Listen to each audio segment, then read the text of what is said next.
welcome back to Learning with Liz. If you have visited my YouTube channel before, you know that I provide YouTube videos for teacher trainees getting into the education world. I have recently started a new playlist that's all to do with revision videos for A-level ethics. My last video was all to do with the background and the 5 primary precepts of natural law, and this video we are looking at the apparent and real goods, virtues, and evaluating the theory. So let's get started. Just a little disclaimer, similar from last time's video, I am currently in a nice rainy grey day in Sheffield, which means that I've had to turn the lights on in order for the lighting to sort of show up. But that also means that whenever I put my glasses on to help me with my resource reading, I also get blinded. So throughout the video, I'm going to be chopping and changing with my glasses. It is not bad editing, it is just bad eyesight, okay? So, recap of last session's content. We looked at the background of Aristotle inspiration. We then looked at the synderesis rule, the 4 levels of law in natural law, focusing on natural law, the 5 primary precepts, and then the secondary precepts. If you think that you need a refresher of that content, feel free to click on that previous video. It's probably more useful to watch that video first before we then start on this one, okay? Just to let you know. Okay, we are starting with the apparent and real goods. Some people can get confused with this because it's like, what do you mean? What do you mean? What do you mean? And I'm going to tell you what I mean. Okay, so the whole idea of natural law is that it is a theory that is inbuilt into each person. It's kind of like a moral compass that is God-given, that everyone has access to no matter who they are, and it guides them on what the ethical choice is to make. And you make that decision by following the 5 primary precepts, and you follow the 5 primary precepts by using correct reason in the scenario. Okay, so that can be quite good for natural law because it can be updated because you are basically using your own reason and it's your decision by following the precepts. So it can be quite a liberating theory as well. However, you may have noticed that last session I kept saying right reason, following your right reason in accordance with the 5 primary precepts. That is what the secondary precepts are. Okay, and the reason why it's right reason is because sometimes humans can get led astray, okay? They can think they're doing the right thing, but actually they are not. Aquinas says that every action has 2 parts. It has the internal action and the external action. So the internal is basically the intention, the motivation. Why are you doing that thing? And the external is the act itself, what other people see you doing. So for example, if I were to help an old lady crossing the road with her big bags of shopping, okay? That is what you are seeing. That is the external act of me shuffling along, helping some old lady with her bags. And that is a good thing to do, right? You're like helping someone that is vulnerable, and that is going to be following the 5 primary precepts of sort of living in a peaceful, ordered society, because that old lady's like, oh my God, someone loves me, amazing. But what if I told you that my internal action was actually because there was a good looking person across the road and I wanted to look like a really nice person. So my motivation was actually, you know what, if I do this nice act, then maybe they're gonna be like, oh my gosh, that is such a wholesome woman that I want as a wife. And then they ask me out on a date. Aquinas would say that both acts, internal and external, have to be pure. They have to be good. So what I did then is not good, really, because the reason I'm doing it is because I want to go on a date and get married. Wow. But the external, it seems good.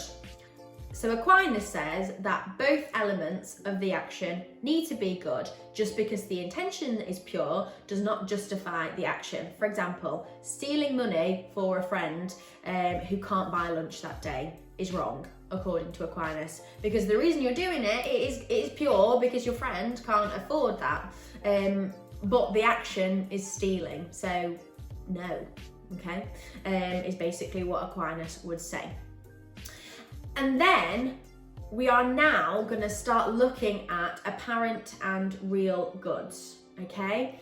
And a real good is something that follows the 5 primary precepts. You are using your reason, your rational thinking, and applying it correctly, and both actions are pure.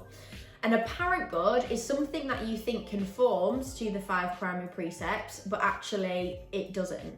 So, in the Summa Theologica, Aquinas' book, in his example, he uses something called the fornicator, and that is basically a 13th century phrase of like a player. Let me read my little example for you.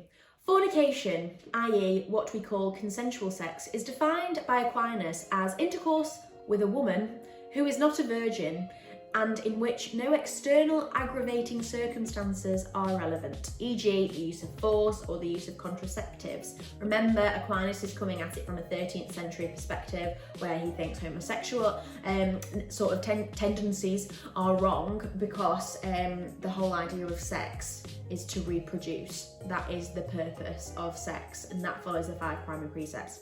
So the fornicator example, basically, let me just say a guy is sleeping around, having sex because it provides him with pleasure, not because he wants to have a child, okay? Aquinas is going to say that is wrong because the purpose of sex is to reproduce. But also, it's problematic because this could then lead to someone getting pregnant, and that person is just the father of the child has fled. And that is not going to lead to a peaceful society because someone is raised without a parent, and that can lead to quite a lot of trauma for some people. So the fornicator example, the man in this scenario is following an apparent good. He thinks that because it provides him with pleasure, that is good. But actually it's an apparent good because he's not following the 5 primary precepts of reproduction and living peacefully in society. So it's an apparent good. So Aquinas basically says that we never knowingly pursue evil. He comes looking at humans with a glass half full kind of perspective. Human nature is good.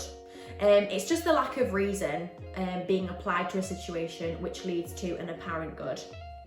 So it says in my little resource, when we made the wrong choice, we are following an apparent good, not a real good. For example, Hitler did not apply his reason correctly during the Holocaust, as his mercy killings actually disrupted peace in society and did not preserve life. He was following an apparent good.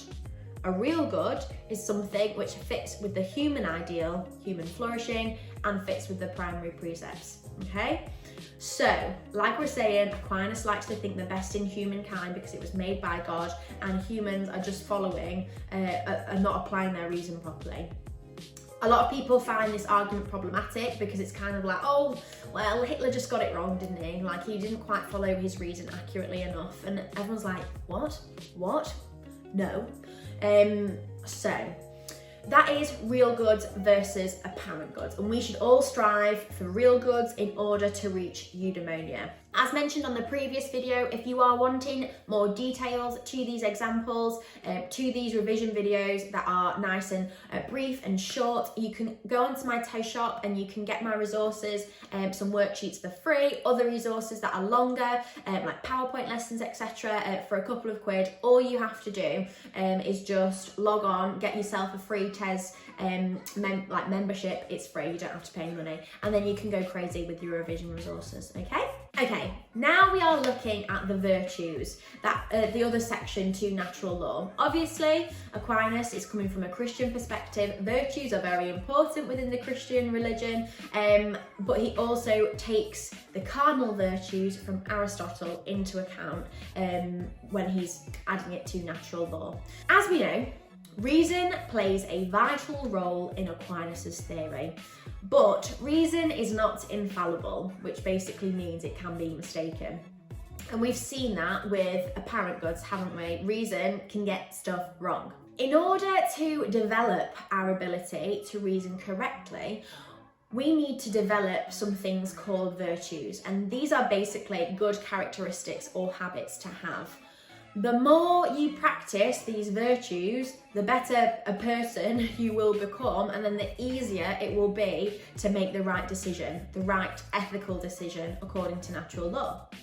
So Aquinas agreed with the importance of Aristotle's cardinal virtues, and these are got 4 virtues, which just come naturally to us, basically, is the idea with Aristotle. These are 4 things that come natural to humans, and then Aquinas develops it a little bit further with his 3 theological virtues that can be found in the Bible when you study God. Let's start off with Aristotle's cardinal virtues, things that come natural to us, characteristics that are good, that are just in humans' nature.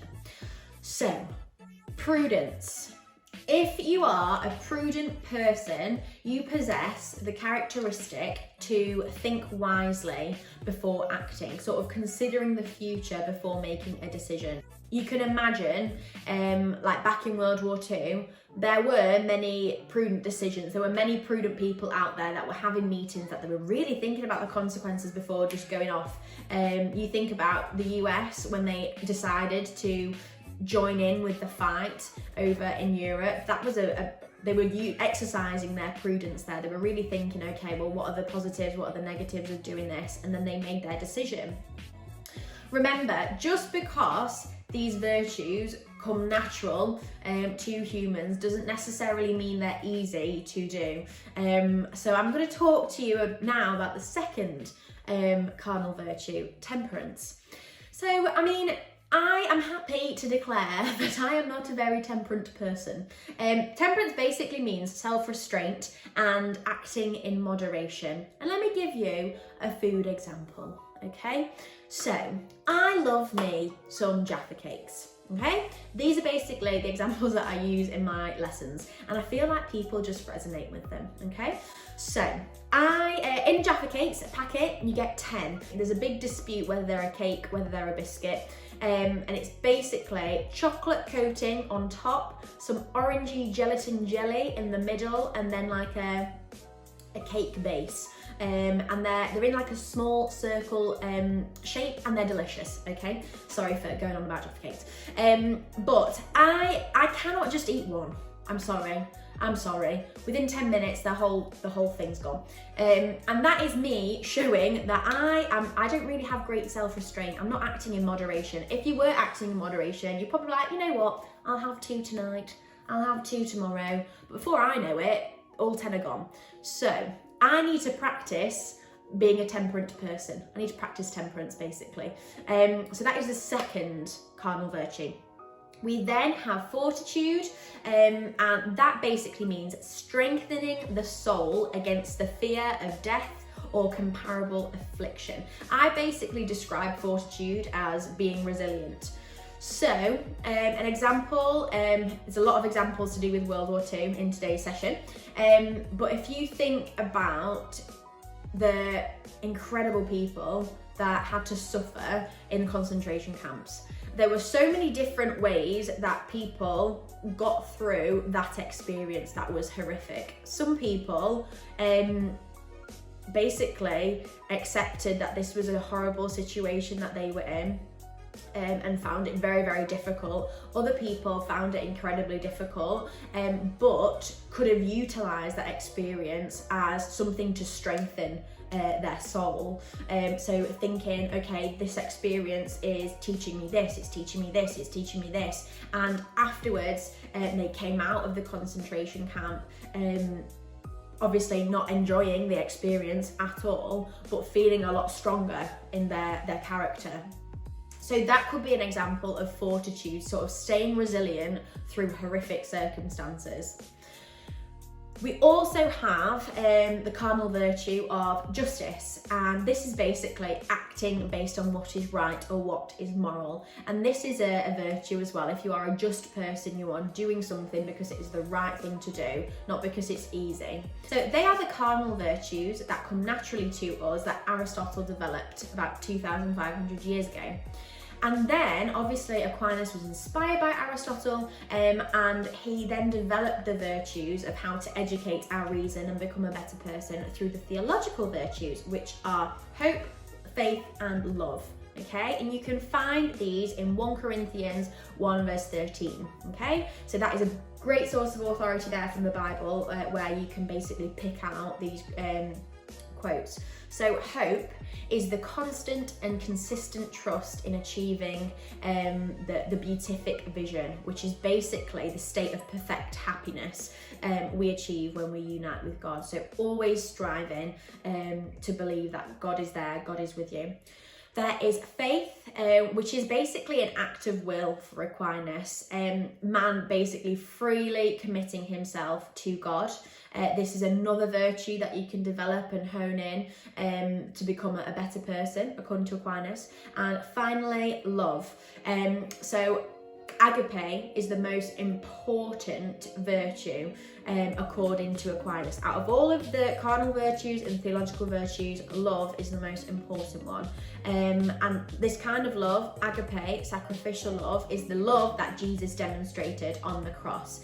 It is understood as pure, unconditional, selfless love. Our love for God is reflected in the love for one's neighbour, and the real key to Aquinas' view on morality as well. So love is the one virtue that actively directs all other virtues toward God. And it is said in 1 Corinthians 13, without love, all other virtues are nothing. They're meaningless and empty. So obviously that is quite a direct statement that love is the most important virtue there. What I would like to guide you to in order to evaluate natural law is you can access on my test shop the strengths and the weaknesses of natural law, and also you can look at exam practice statements, and also a little test for you to figure out, do you understand natural law, and you can check the answers on there as well. So in today's session we have looked at the real and the apparent goods, and we've looked at the virtues. We've packed in loads of different examples that you can use in essays, and the little next step for you to do is, if you access evaluating natural law on my test shop, you can get free worksheets on the natural law section. You can get the test of natural law, so you can figure out, do you understand everything you need to know? That's just a great revision tool for you as well. Hopefully you have found this very, very helpful. If you have, please give it a thumbs up and subscribe to more content like this, and also give comments down below if you do have any questions, or if you've got some videos you would like me to produce for you as well. Have a wonderful day. Goodbye.